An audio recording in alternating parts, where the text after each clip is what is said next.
Active politics tagi potharu raba hanagi Chief Minister Radhavinod Koijam Bharatiya Janata Party da yaukre.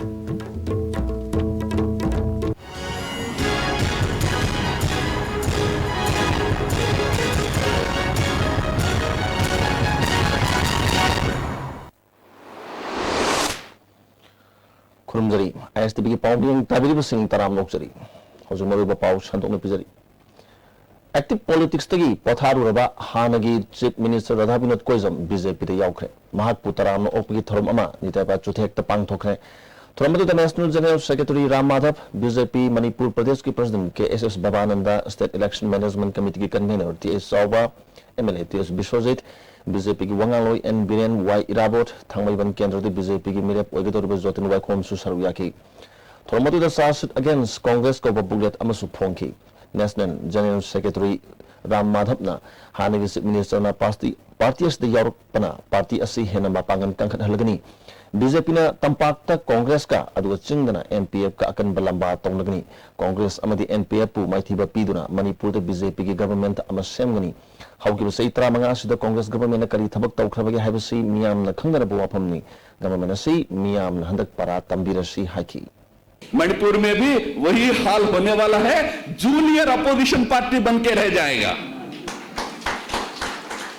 Congress मुक्त भारत हो गया, बस कुछ स्टेट बचे हैं, मणिपुर बचा है। मणिपुर को बचाना है तो मणिपुर को कांग्रेस मुक्त बनाना है। उस मिशन को लेकर सभी सीनियर लीडर्स आज राधा विनोद जी और लीडर्स बीजेपी के साथ जुड़े हैं। We welcome all the good people in the state to come and support BJP. As Radha Vinod ji very rightly said, it is not just for the sake of bringing BJP to power, but it is for saving Manipur.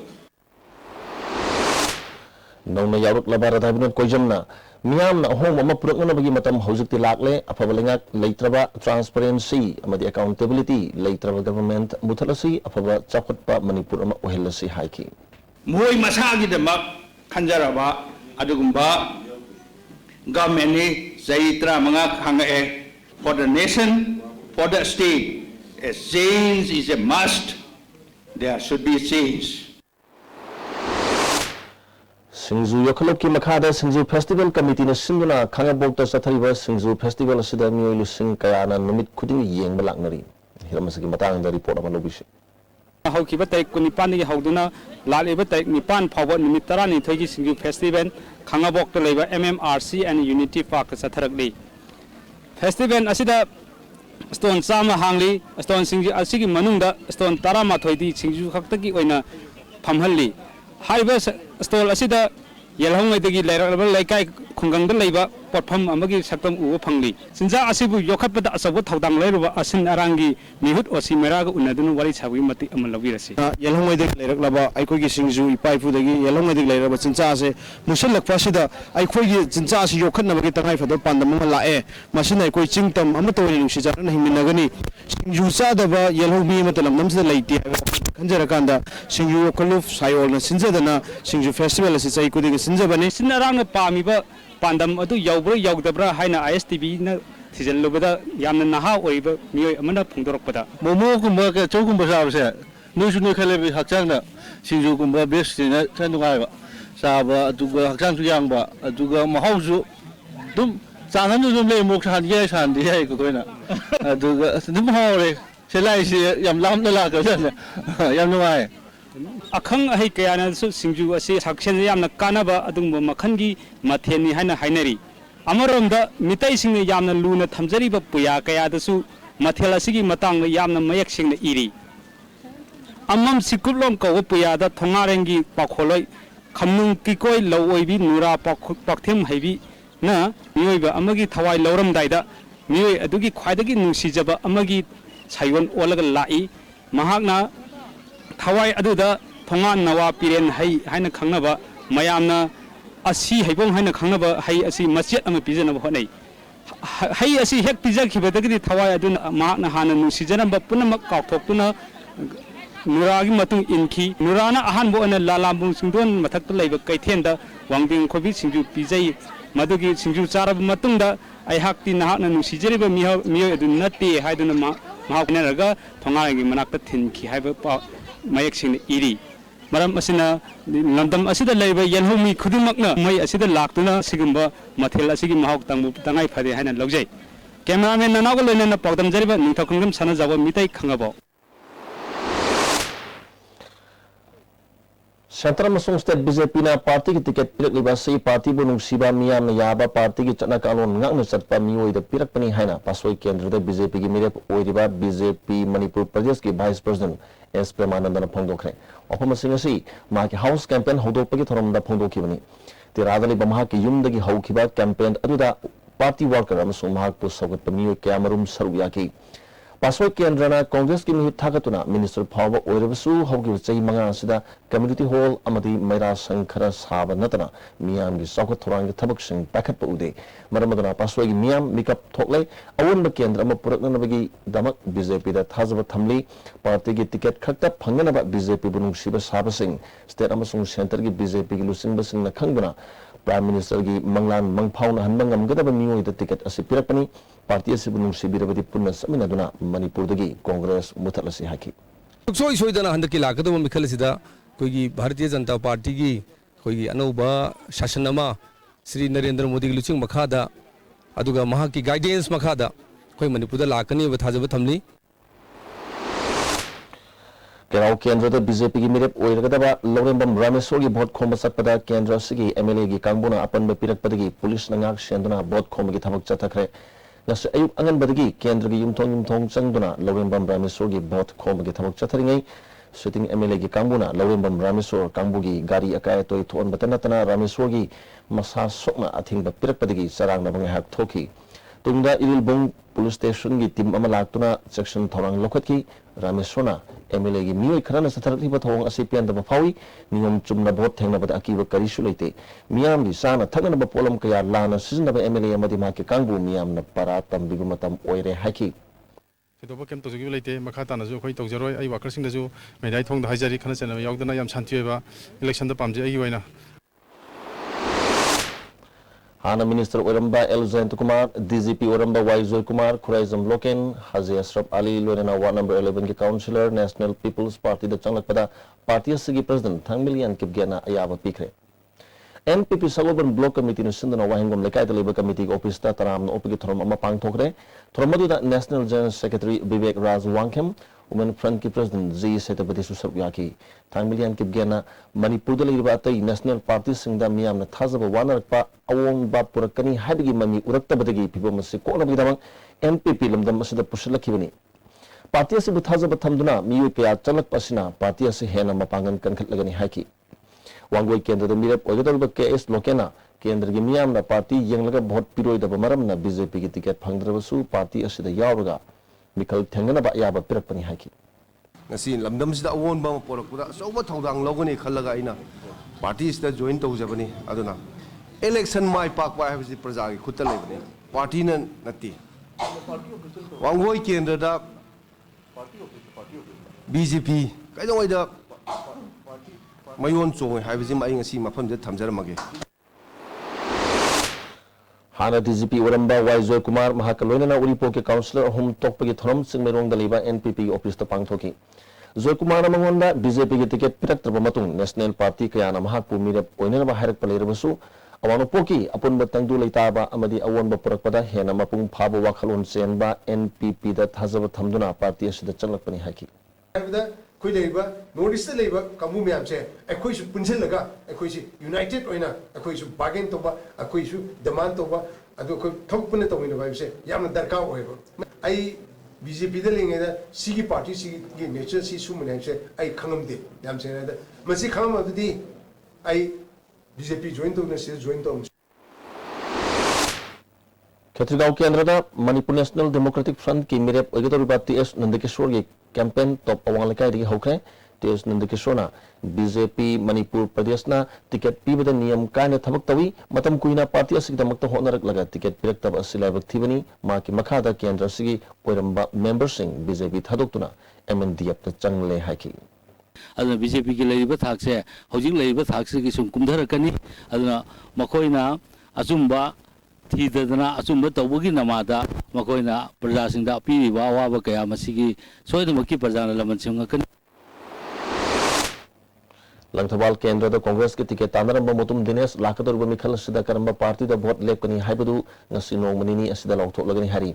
ngasima bam lekai dili ba mahaki mayum da pangthok ba miyam gi mifam amana handi ki ticket wafam da Congress lusing ba singi thaong pena da ba phongdo na ki miyam na sawlati ba si yenglaga karamba party da vote lepkani haibadu no manini asida phirep lawrgani haina M Dinesh na phongdo ki Dinesh na vote lepkani hari hektal lep yaradra mang do phambiri ba ahalaman praja mayam jige asiban nongon yaudana aina kamaina kari decision lawdoino karamba party na phani independent na phadoribra si party sanga phadoribra si party jina guide tawna phadoribra haidana ki political advisor mayam ama lebi siga tana jaraga kari tawsiga habodo ai ngasi magti kitang thumalle ado hayeng natra hangjipaw minini kitang matam lawjege RJD State General Secretary Oramba Moirang Them Asok amasung mahak loina ba miyoi khra BJP da yaukre makoibu taram no opagi thoram ama Moirang Kendra gi mirep oriba P Sharat Chandra gi yum da pangthokre Asokna Prime Minister na wanu polam dam da thamdakli ba khanba mi yeng amadi mahaki liching makhada India da ahong makya lali ba si yeng laga ahong ba Manipur amagi da makta BJP da yaubani haki famiri ba khudima Manipuri integrity da ngare ko chungthokari haibiro ngani ba to integrity kahen dana bagi damda aikoi na kaiwa thodang amadi koi logo dai logo do si integrity thugai bada hayeng awra thodang mo logo do ri base ngasagi min ba jara hari ba pot bayam do thien na bada aikoi su aikoi ki udi ma do darkar hoy handak pangthok kadurba Mikhal sida political parties singna nan Manipuri mirep oina puthokpa yaroi haina All Manipuri Youth Protection Committee na Pongdorni Kaligumba candidate ki ming lauthoki bale ka su matam leringa da handok ta bani hari azu paugi marathana aten break matang no minutes Global Hospitals, in association with Sija Hospitals, organizes Liver Clinic and Imphal on 10th of Feb 2017, Friday from 11 a.m. onwards at Sija Hospital, Lagong, Imphal. Patients suffering with any kind of liver problem can get consultation with Dr. Sanjay Govil, Senior Consultant, HPB and Liver Transplantation, Global Hospital, Bangalore. For appointment, please call.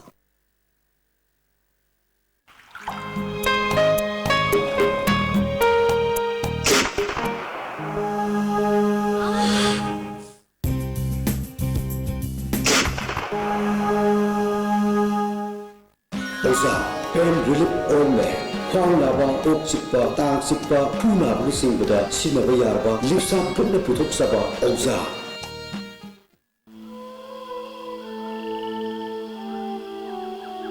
Beneath 100 meters from the Earth's surface,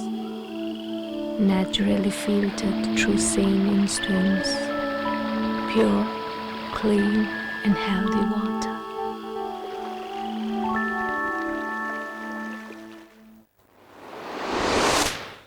Mukana taram noksari makhata ba pau pujari Lakadur Assembly Mikhal ga mari lenana Imphal West District Police ki nomi oiba training ama reserve line Imphal West ta pangthokre thoromatu da Imphal West ki SP amadi atai officer sing saruya ki